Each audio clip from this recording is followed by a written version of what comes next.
வணக்கம். ஆங்கிலத்தில் அக்ரிகல்ச்சர் என்று கூறுகின்றோம். அதை தற்கால தமிழில் விவசாயம் என்ற சொல்லாலும் அதை செய்யக்கூடியவரை விவசாயி என்ற பெயராலும் அழைக்கின்றோம். தொலைக்காட்சி, திரைப்படம், நாளிதழ் போன்றவற்றில் விவசாயம் மற்றும் விவசாயி போன்ற சொல்லாடல்களை மிகுதியாக பயன்படுத்துகின்றார்கள். உண்மையில் விவசாயம் மற்றும் விவசாயி போன்ற சொற்கள் தமிழ் சொற்கள் தானா? இவை தமிழ்நாட்டிற்குள் எப்பொழுது புழக்கத்திற்குள் வந்தது? இவற்றை குறித்த சிந்தனை, எண்ணம், வினா என் மனதிற்குள் நீண்ட நாட்களாக உண்டாயிருந்தது. வடமொழி, அதாவது சம்ஸ்கிருதத்தில் இதை கிருஷி என்ற பெயராலும் அழைக்கின்றார்கள். இதைத்தான் ஏனைய பல வட இந்திய மொழிகள், குறிப்பாக மராத்தி, பெங்காலி, குஜராத்தி, பஞ்சாபி, ஏன் நேபாளி, சிங்கள மொழியிலும் கிருஷி என்ற சொல்லாடலை பயன்படுத்துகின்றார்கள். கேரளத்திலும் கிருஷி, கிருஷிக்காரர் என்ற சொல்லாடல் இன்றும் புழக்கத்தில் வைத்திருக்கின்றார்கள். கன்னடத்தில் இதை விவசாயா என்றும், தெலுங்கில் இதை விவசாயம் என்றும் அழைக்கின்றார்கள். தமிழில் இதை நாம் உழவு என்றும், அதை செய்யக்கூடியவரை உழவர் என்றும் குறிப்பிடுகின்றோம்.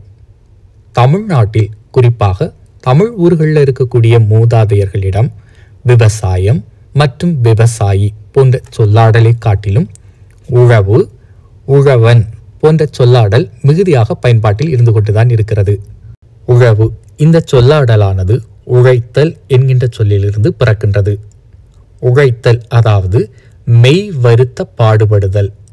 மெய் என்றால் உடலை குறிக்கும், பாடு என்றால் ஒரு செயல்படுதலை குறிக்கும். உடல் வருத்த ஒன்றை செய்தல், அதைத்தான் நாம் உழைத்தல் என்று கூறுகின்றோம். அதிலிருந்துதான் உழவு என்ற சொல்லாடலும் அதை செய்யக்கூடியவரான உழவர் என்கின்ற சொல்லாடலும் பிறக்கின்றன. விவசாயா என்றும் கன்னடத்திலும், விவசாயம் என்றும் தெலுங்கிலும் வழங்கப்படுகின்றன. இது வடமொழி சொல் என்று ஒரு அறிஞர் கூறுகின்றார். வியவசாயோ வியவஸ்தானா என்று விஷ்ணு சகஸ்கர நாமத்தில் ஒரு தொடர் இருப்பதாகவும் அவர் குறிப்பு தருகின்றார். இன்றைய கேரளத்தில் கிருஷி என்கின்ற வடமொழி சமஸ்கிருத சொல்லை நேரடியாக பயன்படுத்துகின்றார்கள். கிருஷியில் பணி எடுப்பவரை கிருஷிக்காரர் என்றும் கூறுகின்றார்கள். அண்மையில் திருக்குறள் ஒன்றுக்கு மலையாள மொழிபெயர்ப்பையும் அதன் விளக்க உரையையும் கேட்க நேரிட்டது. அதன் விளக்க உரை ஒன்றை மட்டும் நான் உங்களுக்காக பயின்று காட்டுகின்றேன். உகது ஜீவிக்குன்ன கிருஷிக்காரர் தங்களும் அந்நியருக்கும் வேண்ட பக்ஷணம் அவர் உண்டாக்குன்னு, தானியங்கள் அவர் உண்டாக்குன்னு, அதானு எல்லாவரும் கழிக்குன்னு. கிருஷிக்காரர் யதார்த்தத்தில் ஜீவிக்குன்னவரானு. உழவு மற்றும் உழவர் போன்ற சொல்லாடலை காட்டிலும் கிருஷி மற்றும் கிருஷிக்காரர் போன்ற சொல்லாடலை மிகுதியாக பயன்படுத்துகின்றனர் இன்றைய கேரளத்தில். உழவு என்றதும் நம்முடைய நினைவுக்கு முதலில் வருவது வயலும், வயலும் சார்ந்த இடமும் அதில் உற்பத்தி செய்யக்கூடிய நெல்லும் தான். 2000 ஆண்டுகளுக்கு முன்பு உழவும் அதை செய்யக்கூடிய உழவரும் மிகவும் போற்றுதலுக்குரியவர்களாக பேணப்பட்டிருக்கின்றார்கள். ஒருவரை சிறப்பித்து கூற வேண்டுமெனில் அவருக்கு சிறப்பு அடைமொழியாக உழவர் என்கின்ற அடைமொழி கொடுக்கப்பட்டிருக்கிறது. 2000 ஆண்டுகளுக்கு முன்பு ஒரு படை வீரரை சிறப்பித்து கூற அவர்கள் வில்லேர் உழவர் என்றும், ஒரு மன்னனை சிறப்பித்து கூற வேண்டுமெனில் அவருக்கு வாலேன் உழவர் என்றும் சிறப்பு அடைமொழிகள் கொடுக்கப்பட்டிருக்கிறது. அது மட்டுமல்ல, ஒரு புலவரை சிறப்பித்து கூறுவதற்கு அவருக்கு சிறப்பு அடைமொழியாக புலன் நா உழவர் என்கின்ற சிறப்பு அடைமொழி கொடுக்கப்பட்டிருக்கிறது. 2500 ஆண்டுகளுக்கு முன்பு உழவர் என்பவர் பெரிதும் மதிப்புக்குரியவராக இருந்திருக்கின்றார்கள். அதே போன்று அக்காலத்தில் உப்பு விளைவிக்கின்ற தொழிலையும் அவர்கள் வான் வேண்டா உழவு என்ற பெயராலும் அழைத்திருக்கின்றார்கள். அதாவது உப்பு உற்பத்தி செய்வதற்கு மழை வேண்டுவதில்லை. எவ்வளவு ஒரு சிறப்பு பாருங்க. அதே போன்று 2000 ஆண்டுகளுக்கு முன் இயற்றப்பட்ட திருக்குறளிலும் உழவும் உழவரும் மிகுதியாக சிறப்பித்து போற்றப்பட்டிருக்கின்றார்கள். உழுதுண்டு வாழ்வாரே வாழ்வார், மற்றெல்லாம் தொழுதுண்டு பின் செல்பவர் என்று கூறுகின்றார். அது மட்டுமல்ல, அன்று உழவர்கள் பிறரிடம் சென்று கையேந்துபவர்கள் அல்ல. ஆனால் தங்களிடம் கையேந்தி வருபவர்களுக்கு இல்லை என்று கூறாமல் அள்ளி அள்ளி வழங்கக்கூடிய கொடையாளிகளாகவும் இருந்திருக்கின்றார்கள். இரவார் இறப்பார்க்கு ஒன்று ஈவர் கரவாது கை தூண் மாலையவர். அதாவது இரவர் மற்றவர்களிடம் சென்று கையேந்த மாட்டார்கள். இறப்பார்க்கு ஒன்று ஈவர், தங்களிடம் கையேந்தி வருபவர்களுக்கு வாரி வழங்கக்கூடிய கொடையாளிகள் ஈகையர்கள்.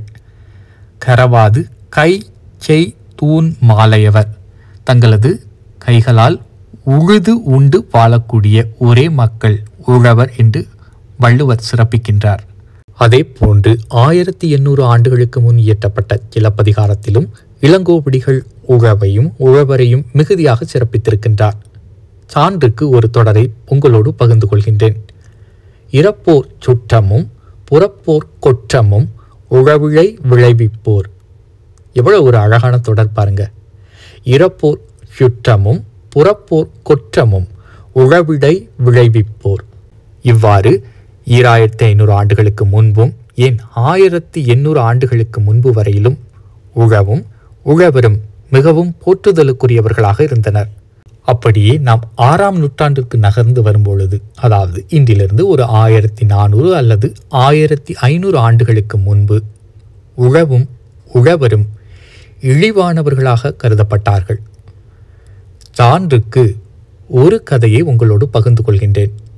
அதாவது 12 திருமுறைகளில் ஒன்றான பெரிய புராணத்தில் நந்தனாருடைய வரலாறு இவற்றை சான்றாக நமக்கு தருகின்றது. இந்த காலகட்டத்தில் உழவர்கள் நிலமற்றவர்களாக இருந்திருக்கின்றார்கள். திருக்குறளில் நாம் கண்டோம், உழவர்கள் பிறரிடம் சென்று கையேந்துவதில்லை. தங்களிடம் கையேந்தி வருபவர்களுக்கு வழங்கக்கூடிய கொடையாளிகளாக இருந்திருக்கின்றார்கள். ஆனால் இந்த காலகட்டத்தில் அவர்கள் நிலமற்றவர்களாகவும் நில உடைமையாளர்களுக்கு கூலிகளாகவும் வேலை செய்பவர்களாகவும் இருந்திருக்கின்றார்கள். இந்த மாற்றம் எவ்வாறு நிகழ்ந்தது என்பது ஒரு ஆய்வுக்குரியது. நந்தனார் தான் வாழ்ந்த காலத்தில் மிகவும் வருத்தத்தோடு இருந்திருக்கின்றார். ஏனெனில் உழவர் என்பவர் அக்காலத்தில் தீண்டத்தகாதவர்களாக கருதப்பட்டிருக்கின்றார்கள். நந்தனார் ஒரு உழவர் என்பதினால் அவர் தில்லை அம்பலத்திற்கு சென்று சிவபெருமானை வழிபட இயலாத நிலை உண்டாயிருந்தது. ஆகவே அவர் மனதிற்குள் வருந்துகின்றார், நாளை போவோம் நாளை போவோம் என்று. அதனால்தான் அவருக்கு நாளை போவார், திருநாளை போவார் என்ற சிறப்பு பெயர் கொடுக்கப்பட்டிருக்கிறது. நந்தனாருடைய வாழ்க்கை வரலாற்றை திரைப்படமாகவும் எடுத்திருக்கின்றார்கள். 1941ஆம் ஆண்டு இந்த திரைப்படம் வெளிவந்திருக்கிறது. இந்த திரைப்படத்தை காணும் பொழுது கண்கள் கலங்கின. அக்காலகட்டத்தில் உழவர் எவ்வாறு நடத்தப்பட்டிருக்கிறார்கள் என்பதை மிக அழகாக திரைப்படமாக்கியிருக்கின்றார்கள். குறிப்பாக அக்காலத்தில் உழவர்களுக்கு நல்ல உணவு கூட கிடையாது. அவர்கள் பழங்கஞ்சியைத்தான் உண்டு வாழ்ந்திருக்கின்றார்கள். அது மட்டுமல்ல, நிலமற்றவர்களாகவும் ஒரு நில உடைமையாளருக்கு கூலிகளாகவும் அவருடைய நிலத்தை உழுது உணவு உற்பத்தி செய்து கொடுத்து அந்த உணவில் எஞ்சிய பகுதியை அந்த நில உடைமையாளர் இந்த உழவர்களுக்கு வழங்குவதை அதை கொண்டு உண்டு வாழ்ந்திருக்கின்றார்கள். அது மட்டுமல்ல, அந்த நில உடைமையாளர் அங்கு வரும்பொழுது இந்த உழவர்கள், இந்த நிலத்தை உழக்கூடிய இந்த உழவர்கள் 10 அடி தள்ளி பின்னோக்கி நிற்க வேண்டும். அவரை கண்டதும் இவர்கள் தலை கைகளை கவிழ்த்து குனிந்து அவருக்கு வணக்கம் செய்வதையும் இந்த திரைப்படத்தில் காண நேரிட்டது. மிகுதியாக இந்த திரைப்படத்தை எனக்கு காண மனம் விரும்பவில்லை. ஆனால் இந்த திரைப்படம் எனக்குள் மிகுந்த வினாக்களை எழுப்பியது. வள்ளுவர் காலத்தில் உழவர் கொடையாளிகளாக இருந்தவர்கள் 6ஆம் நூற்றாண்டில் எவ்வாறு நிலமற்றவர்களாக கூலிகளாக மாறினார்கள் என்று மிகுந்த வருத்தமடைந்தேன்.